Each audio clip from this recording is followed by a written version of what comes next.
உருளைக்கிழங்கு போட்டாவா? மூணு பாய் சாப்பிடலாப்பா. அம்மா இது உருளைக்கிழங்கு போண்டாவா? ஒன்னு தோணி அம்மா தோணு.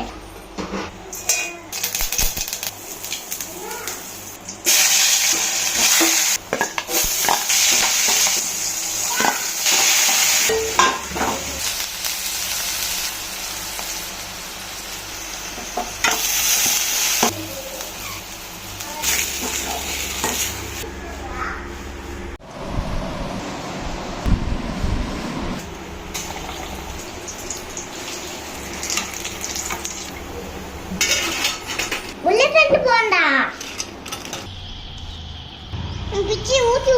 பிச்சி ஊட்டி விடுமா.